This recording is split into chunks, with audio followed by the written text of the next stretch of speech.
प्रियकराच्या ऐकणारं कान समजणारं मन असं आम्हाला तू दे आणि तुझं वचन आमच्या जीवनामध्ये कार्य करून 100 पट प्रभू तुझ्या गौरवासाठी येशूच्या नावात आमेन आमेन आमेन. देवाला धन्यवाद. हालेलुया. Praise God.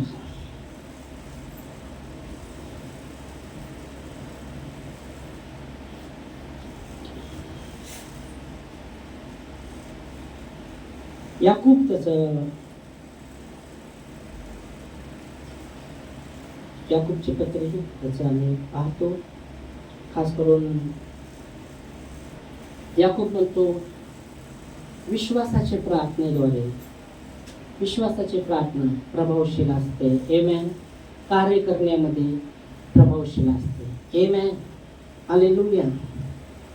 याकूबच्या पत्रामध्ये 5व्या अध्यायामध्ये म्हटलं आहे विश्वासाची प्रार्थना कार्य करण्यास सामर्थ्य आहे. आमेन. हालेलुया. Praise God. आम्ही पाहूया वचनामध्ये याकूब त्याचं 5वा अध्याय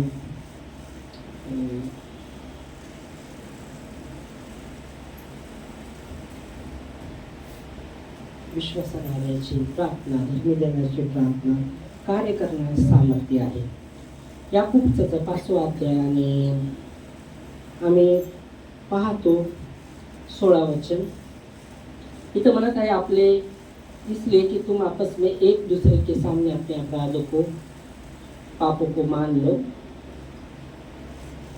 और एक दूसरे के लिए प्रार्थना करो जिससे चंगे हो जाओ. धर्मी जन की प्रार्थना के प्रभाव से बहुत कुछ हो सकता है. आमेन. खास करून इथं आम्ही पाहतो विशेष करून प्रार्थनेच्या विषयामध्ये याकूब म्हणत आहे की आपल्या अपराधाला कबूल करा. भरपूरदा आम्ही आमचे अपराध कबूल करत नाही. आम्हाला दुसऱ्याचे दोष आमचे दोष आम्हाला दिसत नाही. आम्हाला दुसऱ्याचे दोष दिसतात है ना. आम्हाला दुसऱ्याचे दोष दिसतात. आम्हाला दुसऱ्याचे अपराध दिसतात पण आमचे अपराध आम्हाला दिसत नाही. स्तोत्र 47 म्हणतो अपनी भूल चूक कौन समझ सकता है.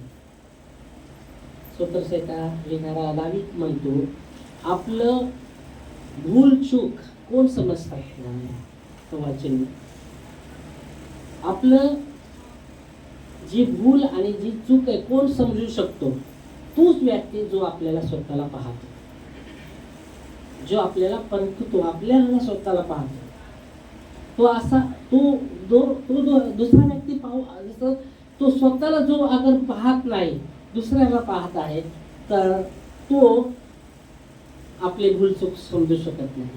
पण जो व्यक्ती आपल्याला स्वतःला आपल्यामध्ये झाकतो, आपलं भूल काय आपलं चूक काय तो समजू शकतो आपले भूल चूक. समजत आहे का मला. कोण व्यक्ती जो आपल्याला पाहतो, आपल्याला झाकतो, आपल्यामध्ये झाकतो, दुसऱ्यामध्ये झाकतो नाही. प्रॉब्लेम भरपूर काय आमच्यामध्ये. आम्ही स्वतःला झाकत नाही, आम्ही पाहत नाही, दुसऱ्याला पाहायला पाहतो, दुसऱ्याचा न्याय करायला पाहतो. मग असंच आहे तो तसंच आहे हे तसंच आहे हे तसंच आहे. तर देवाचं वचन सांगतं आपले अपराध कबूल करा. आणि कोण आपले अपराध पाहू शकतो. जो आपल्याला झाकतो, आपल्यामध्ये आपली भूल काय आहे, आपली चूक काय आहे तोच समजू शकतो त्याची चूक त्याची भूल. जो आपल्यामध्ये झाकतो, आपल्यामध्ये पाहतो. हालेलुया. आणि म्हणून इथं देवाचं वचन सांगतं एक आपले अपराध कबूल करा आणि एक दुसऱ्यासाठी प्रार्थना करा. त्याच्याद्वारे तुम्ही काय होणार आहे. तुम्हाला आरोग्य प्राप्त होणार आहे. तुम्हाला प्राप्त होणार आहे. कशाद्वारे. जेव्हा तुम्ही एक दुसऱ्यासाठी प्रार्थना करता तेव्हा आम्ही एक दुसऱ्यासाठी प्रार्थना करतो. आमच्यात प्रार्थना हो प्रभू माझंच एवढं प्रॉब्लेम आहे, माझं ते प्रॉब्लेम आणि आमच्यात प्रार्थना स्वार्थी प्रार्थना, आमच्यात स्वार्थी प्रार्थना देव पाहत आहे. आम्ही आमच्या स्वार्थासाठी प्रार्थना करतो का आम्ही एक दुसऱ्यासाठी प्रार्थना करतो. अगर आम्ही एक दुसऱ्यासाठी प्रार्थना नाही करत, आपल्यासाठीच प्रार्थना करतो, ते स्वार्थीची प्रार्थना आहे. स्वार्थीची प्रार्थना. इथे देवाचं वचन सांगतं, एक दुसऱ्यासाठी प्रार्थना करा, त्याच्याद्वारे तुम्हाला आरोग्य प्राप्त होईल. त्याच्याद्वारे देवाचं वचन सांगतं. मी नाही सांगत, देवाचं वचन म्हणून वाचून दाखवतो, वाचून बघा. एक दुसऱ्यासाठी प्रार्थना करा, एक दुसऱ्यासाठी प्रार्थना करा, त्याच्याद्वारे तुम्हाला आरोग्य प्राप्त होईल. आणि पुढे सांगत आहे,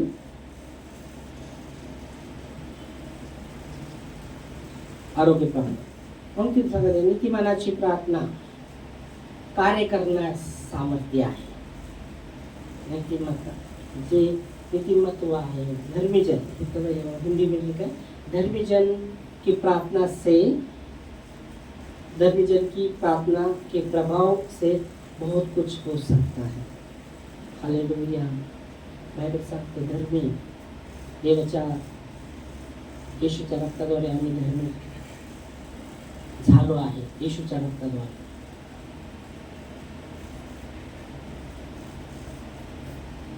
देवाच्या कृपेद्वारे, त्याच्या रक्ताद्वारे आम्ही धर्मी ठरतो, येशूच्या रक्ताद्वारे. नाहीतर बायबल सांगतं एक बी धर्मी नाही, एक बी नाही. पण देवाच्या रक्ताद्वारे, येशूच्या रक्ताद्वारे, त्याच्या अनुग्रहाद्वारे आम्ही धर्मी ठरतो. आमेन. हालेलुया. आणि देवाचं वचन सांगतं, धर्मीची प्रार्थनेने भरपूर काही होऊ शकतं. हालेलुया.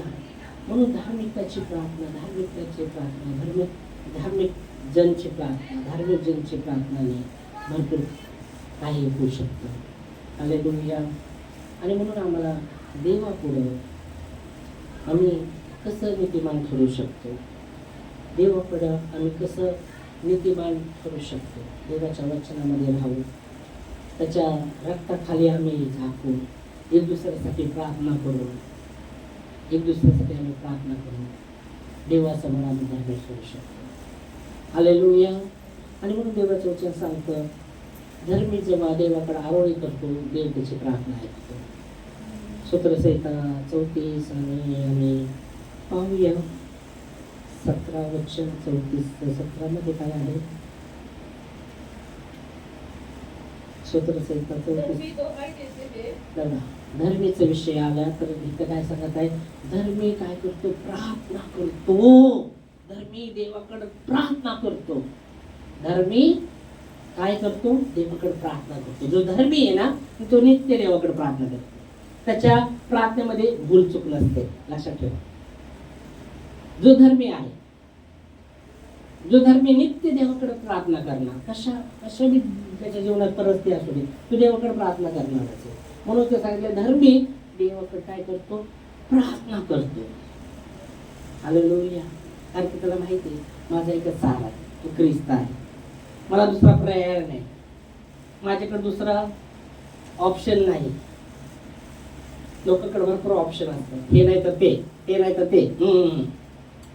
पण धर्मी काय करतो, त्या परिस्थितीमध्ये देवाकडे प्रार्थना करतो. तू गप्पा राहणार, तू देवाकडे नित्य प्रार्थना करा. म्हणून दानिएलच्या जीवनात सांगितलं, राजाने हुकूम सोडला,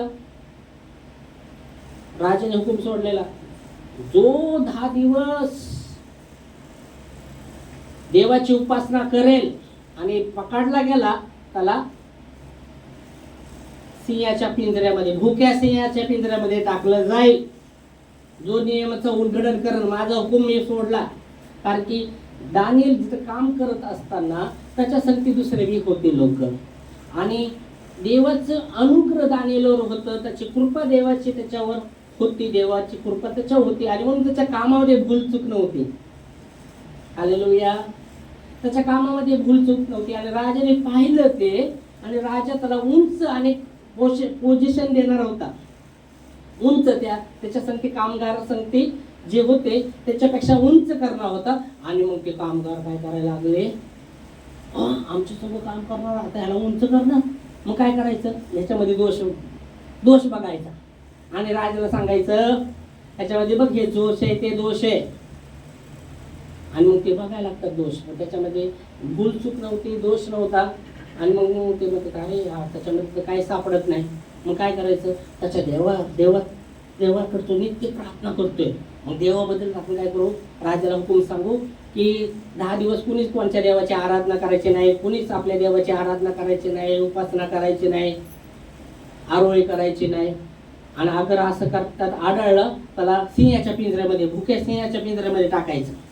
राजा हुकूम सोडतो, त्यांच्या ऐकून हुकूम सोडतो. आणि जेव्हा राजाने हुकूम सोडला की 10 दिवस कुणीच उपासना करायची नाही कोणत्या देवाचे, सगळे घाबरले. कोण करायला तयार नाही, उपासना कोण करायला तयार नाही, कारण की हुकूम आहे राजाचा. आरोळी उपासना केली, देवाकडे आरोळी केली, प्रार्थना केल्यानंतर आपल्याला सिंहाच्या, भुक्या सिंहाच्या पिंजऱ्यामध्ये कोण जाणार बाबा? भुके सिंह सोडणार आहे का?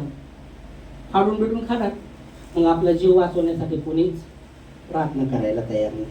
पण दानिएलने जेव्हा ऐकलं, तो दिवसातून 3दा प्रार्थना करायचा. दानिएल तो धर्मी होता आणि म्हणून देवाचा वचन, धर्मी काय करतो? देवाकडे प्रार्थना करतो.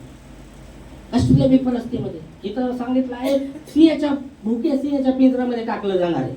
तरी पण तो गेला आपल्या घरामध्ये, पूर्वकडे जी खिडकी होती उघडली, पूर्वकडे खिडकी होती उघडली आणि घुटण्यावर गेला आणि देवाकडे प्रार्थना करायला लागला. राजाचा हुकूम कानावर पडल्यानंतर बी, कारण की इथं वचन सांगतं धर्मी प्रार्थना करणार, तो नित्य देवाकडे पूर्ण आरोळी करणार. मला माहिती आहे की देवच माझा सहारा आहे. हालेलुया. तो शांत बसणार नाही, तो निराश होणार नाही, तो चिंता करणार नाही, तो घाबरणार नाही लोकांना. तिथं राजाने हुकूम सोडलाय, सिंहाच्या, भुक्या सिंहाच्या पिंजऱ्यामध्ये टाकलं जाणार. जो देवाची उपासना करणार आहे त्याच्या देवाची उपास करणार, 10 दिवस आढळला, पकडला तर त्याला भुक्या सिंहाच्या पिंजऱ्यामध्ये टाकलं जाणार आहे. पण दानिएल घाबरला नाही, दानिएल घाबरला नाही, कारण की दानिएल धर्मी होता. देवाचं वचन सांगतं धर्मी आरोळी करणार, देवाकडे प्रार्थना करणार कसल्या बी परिस्थितीमध्ये. तो गप्प बसणार नाही, तो घाबरणार नाही, तो चिंता करणार नाही. पण तो गेला आपल्या घरामध्ये, पूर्वकडे जी खिडकी होती उघडली, घुटण्यावर आला, प्रार्थना केली. आणि जसं तो प्रार्थना करायला लागला, ते जे साथीदार त्याच्या संगती होते कामाला, त्यांनी म्हणले बघा, आणि राजाला सांगितलं ह्याने तुझं हुकूम मानलं नाही. आता तू जे हुकूम सांगितलंय की सिंहाच्या, भुक्या सिंहाच्या पिंजऱ्यामध्ये टाकायचंय, टाका आता त्याला, कारण की तुमच्या बोलण्याचं उलगडन त्यांनी केलंय. तुम्ही सांगितले 10 दिवस प्रार्थना करायची नाही कोणत्या देवाची, तुमच्या देवाची. आम्ही तर पालन केलंय, आम्ही आमच्या देवाकडे प्रार्थना बी नाही केली, आम्ही तुमचं हुकूम पालन केलंय, पण ह्याने नाही पालन केलं. आता ह्याला टाका, पुढे टाका सिंहाच्या पिंजऱ्यामध्ये. राजाने पाहिलेलं दानिएलमध्ये तो धर्मी होता, त्याच्या कामामध्ये भूल चूक नव्हती. दानिएल वर त्याची दया होती राजाची. पण आता काय आहे प्रश्न? आता बोललोय मी, हुकूम सोडलाय ना, आता पालन तर करायला पाहिजे. तो एकदा बोललोय त्याचं पालन तर करायला पाहिजे ना. अगर पालन नाही केलं तर काय होणार? शब्दाला महत्वच नाही, महत्वच राहत नाही. अगर शब्द देऊन अगर तुम्ही त्याचं पालन नाही करत, त्याचं महत्वच नाही. कारण की जुन्या नियमामध्ये असं होतं, जेव्हा शब्दाला महत्व, प्राण जाय पण वचन ना जाय असं म्हणायचे. मालूम माहिती असं म्हणायचे. प्राण गेलं तर चालेल, पण वचन जे बोललंय ना शब्द, त्याचं हटणार नाही, त्याच्या मागून पाठीमागं हटणार, असं नियम होतं. आता काय ना, प्राण वाचलं चालेल, शब्द जाऊ द्या, तुटू द्या, आपल्याला काय, आपला प्राण वाचला पाहिजे. आताची पद्धत आताच, पण जे पूर्वी होतं तसं होतं. तर राजा काय करत आहे, राजाला पण त्याची ही होतं, त्याच्यावर दया होती. पण आता शब्द बोललाय, हुकूम सोडलाय, त्याचं नाईलाज आहे. शब्दाचं पालन करणंच पाहिजे, आता शब्दाला महत्व नाही. आणि मग त्यांच्याकरता राजा काय करत आहे, त्याला सिंहाच्या, भुक्या सिंहाच्या पिंजऱ्यामध्ये टाकत आहे.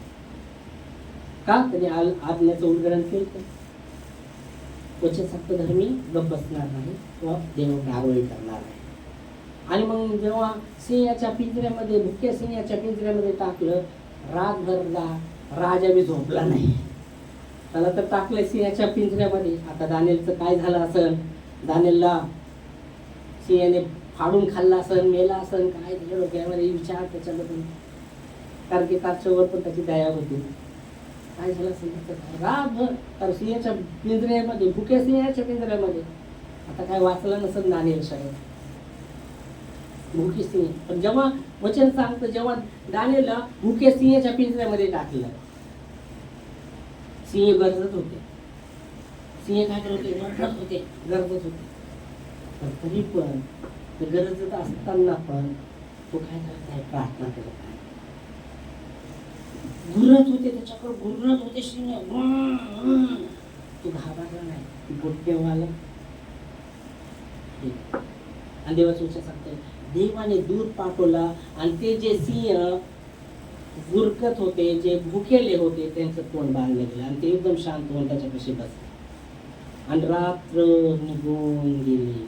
सकाळी राजा सकाळी आला, दानिएल तू जिवंत आहे का रे? तो म्हणतो, हा प्रभू, माझ्या देवाने मला जिवंत ठेवला आहे. आमेन, हालेलुया. किती वचन सांगतो, धर्मी काय करतो? दुहाई देता है. धर्मी प्रार्थना करतो, गप्प बसत नाही. देव धर्मी चिंता करत नाही, निराश होत नाही, पण तो काय करतो? प्रार्थना करतो. धर्मी दुहाई देता है और यहोवा काय करतो? त्याचं ऐकणार.